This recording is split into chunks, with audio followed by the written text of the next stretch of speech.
السلام علیکم ورحمۃ اللہ وبرکاتہ۔ رب اشرح لی صدری ویسر لی امری واحلل عقدۃ من لسانی یفقہوا قولی رب زدنی علما اللہم فقہنا فی الدین آمین۔ اللہم صلی علی محمد وعلی آل محمد کما صلیت علی ابراہیم وعلی آل ابراہیم انک حمید مجید۔ اللہم بارک علی محمد وعلی آل محمد کما بارکت علی ابراہیم وعلی آل ابراہیم انک حمید مجید۔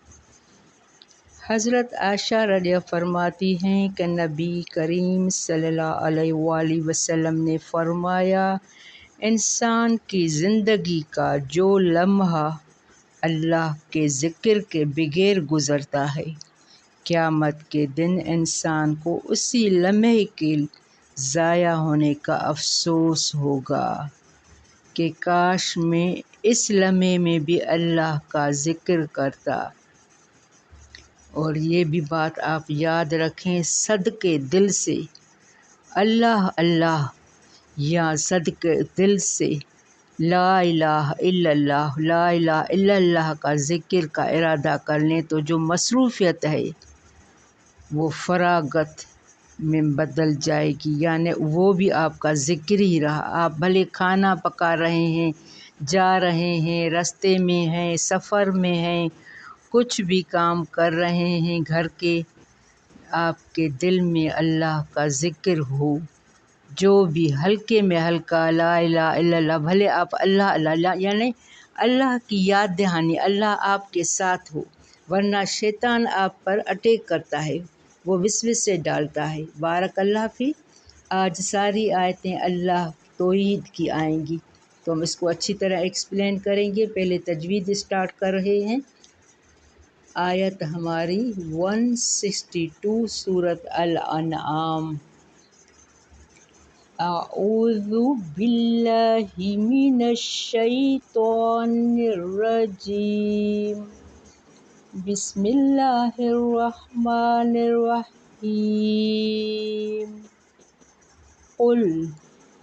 قل ان صلاتی ونسکی ومحیای ومماتی للہ رب العالمین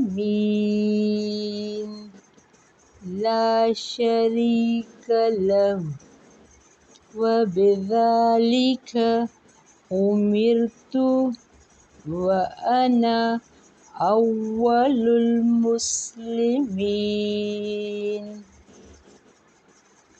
قل اغیر اللہ ابغی ربا وہو رب کل شیء ولا تکسب کل نفس الا علیہا ولا تزر وازرة وزر أخرى ثم إلى ربكم مرجعكم فينبئكم بما كنتم فيه تختلفون۔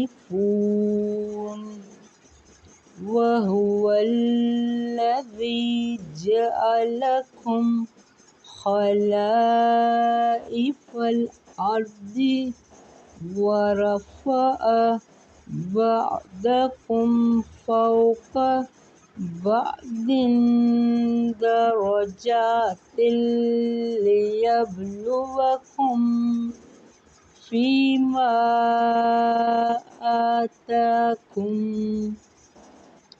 إن ربك سريع العقاب وإنه لغفور رحيم۔ بارک اللہ فی، اللہ کی مدد سے، اللہ کی توفیق سے سورۃ الانعام ہم نے کمپلیٹ کی ہے۔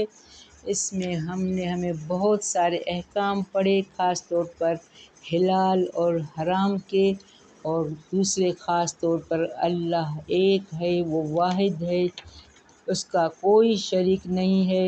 ہمیں بار بار یہاں توحید کا سبق مل رہا ہے۔ ہر نبی کو اللہ نے یہی کہا کہ اپنی امت کو جا کے توحید کا سبق سنائیں۔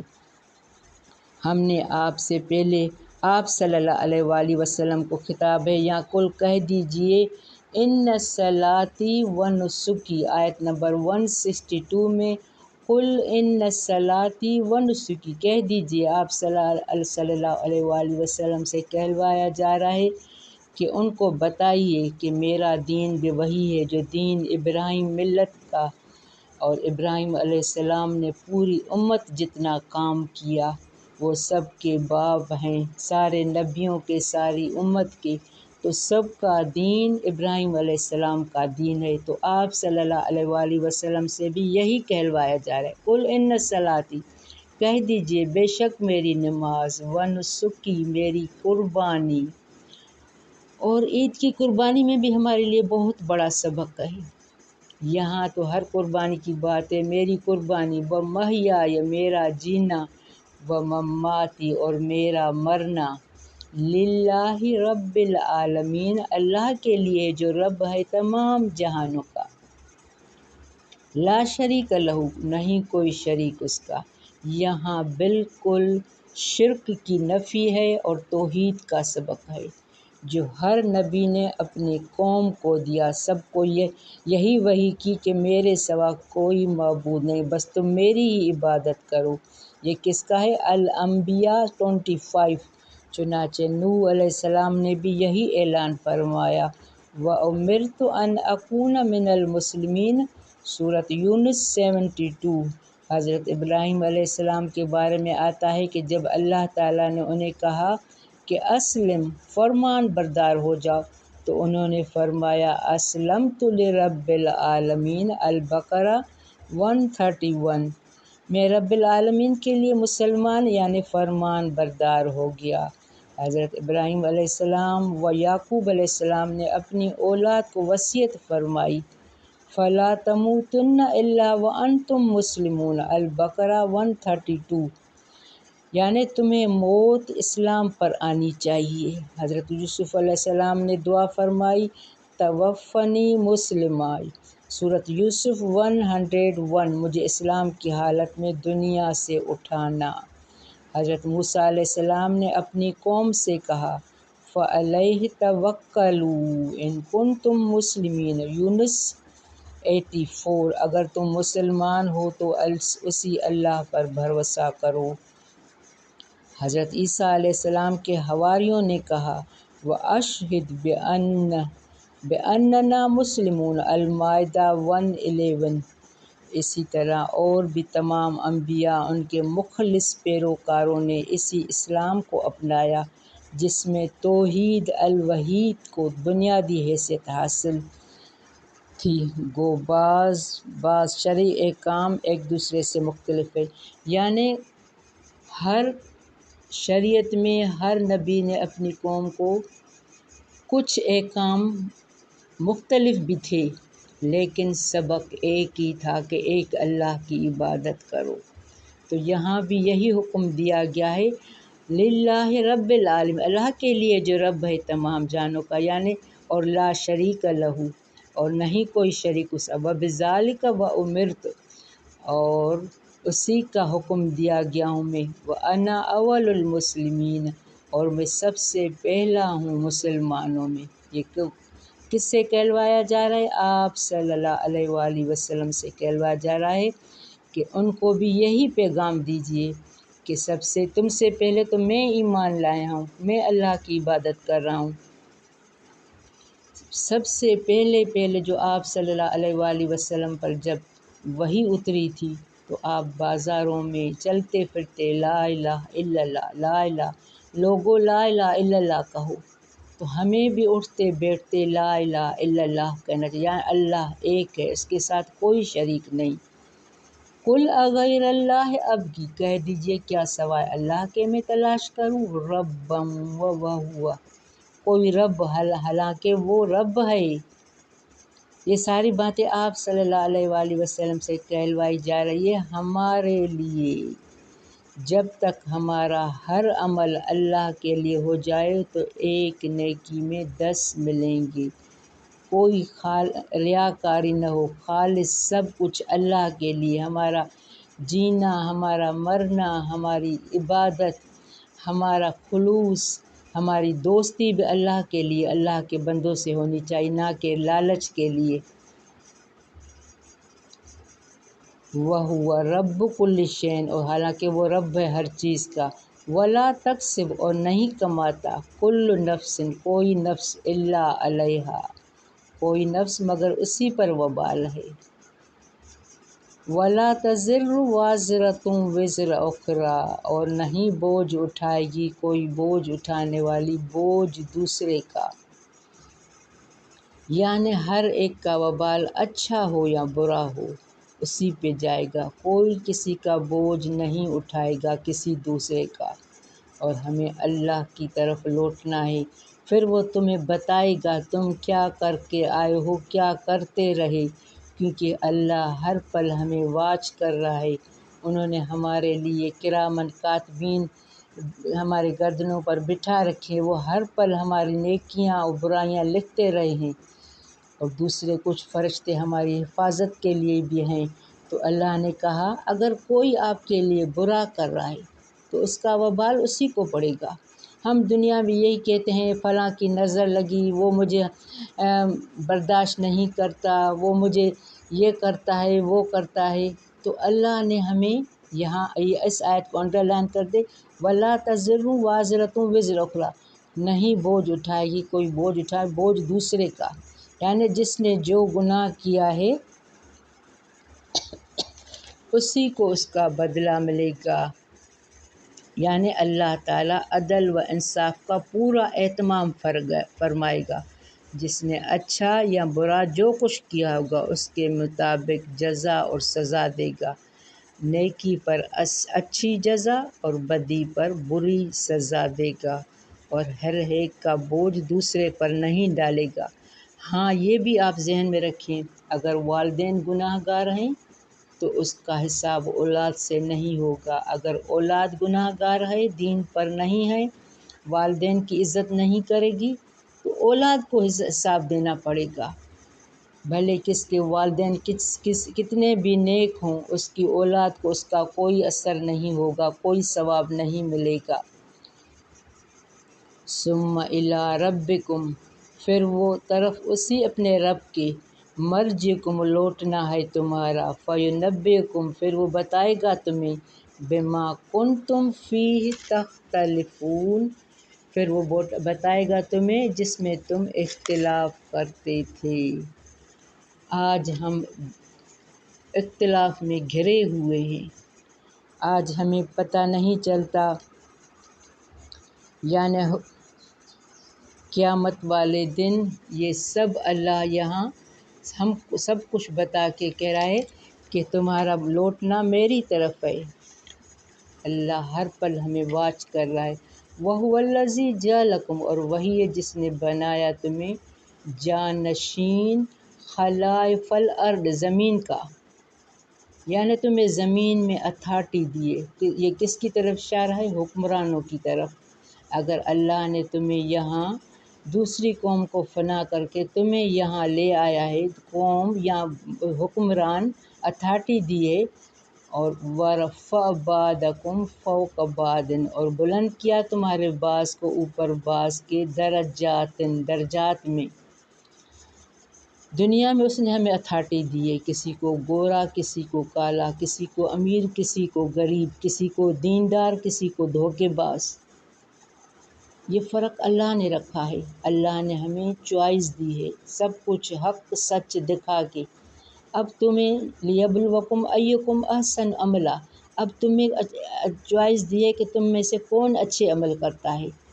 یہ فرق بھی اللہ نے رکھی ہمارے پاس جو بھی ہے امتحان کے لیے۔ اگر آپ کسی سے زیادہ ہوشیار ہیں، طاقتور ہیں، ڈگریاں ہیں، زیادہ پیسہ ہے، زیادہ خوبصورت ہیں، بڑے بڑے گھر ہیں، تو یہ بھی آزمائش ہے۔ یہ بعض یہاں یہ اس آیت کو انڈر لائن کرتے ہیں، وَرَفَّعَ بَعْضَكُمْ فَوْقَ بَعْضٍ دَرَجَاتٍ، اور بلند کیا تمہارے بعض کو اوپر بعض کے، یعنی یہ فرق اللہ نے رکھا ہے، کسی کو بڑا کیا ہے، کسی کو نیچا، کسی کو فقیر کیا ہے، کسی کو غنی کیا ہے۔ کس کے لیے؟ لِیَبْلُوَکُمْ، تاکہ وہ آزمائے تمہیں، فیما آتاکم، اس میں سے جو اس نے دیا تمہیں، یعنی یہ جو مال دولت، غنی سخی، خوبصورتی، علم، سخاوت، یہ سب رزق میں آتے ہیں۔ اللہ نے تمہیں کیوں اتنا بڑا کیا ہے، کیوں بلند کیا ہے؟ تاکہ تمہیں آزمائے تم دوسروں کے ساتھ کیا کرتے ہو، یہ اتنا کچھ پا کے تکبر کرتے ہو یا اور عاجزی کرتے ہو، یا کسی دوسرے کے لیے بھلائی سوچتے ہو کہ دوسرا بھی میری طرح ہو جائے۔ فیما آتاکم، تاکہ آزمائے تمہیں اس میں سے جو اس نے دیا تمہیں۔ ان ربک سریع العقاب، بے شک رب آپ کا جلد لینے والا حساب ہے۔ کس سے؟ جو غفلت میں ہیں، جن کو اللہ نے زیادہ دیا ہے اور وہ غفلت میں سوئے ہوئے ہیں کہ یہ سب میری کمائی ہے، میں نے محنت سے کمایا ہے، یہ اعلیٰ ڈگریاں، یہ سب میرا ہی نصیب ہے۔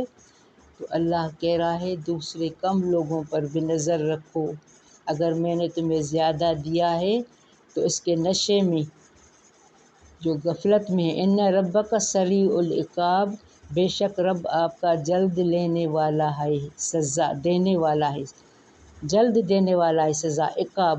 یہاں اگر اللہ کو حساب نہیں لینا ہوتا تو یہاں اللہ عقاب کا لفظ نہیں آتا، خوشخبری آتا۔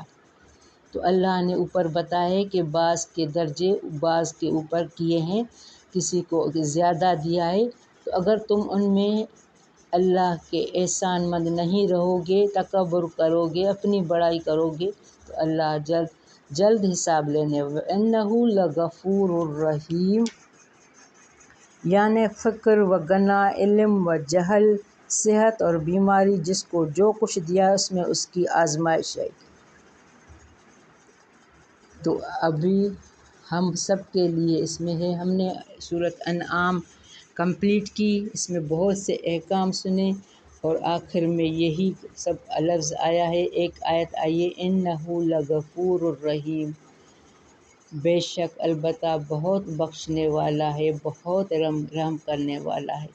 تو ہمیں کبھی بھی اللہ کی ذات سے مایوس نہیں ہونا چاہیے۔ لا تقنطوا من رحمت اللہ، ان اللہ غفور الرحیم، ہم اللہ کی ذات سے، اللہ کی رحمت سے مایوس نہ ہوں۔ اگر ہم سے کوئی کوتاہیاں غلطیاں ہوئی بھی ہیں، انسان کوشش کرتے رہے پھر بھی کوئی کمی ہو جائے تو اللہ غفور الرحیم ہے۔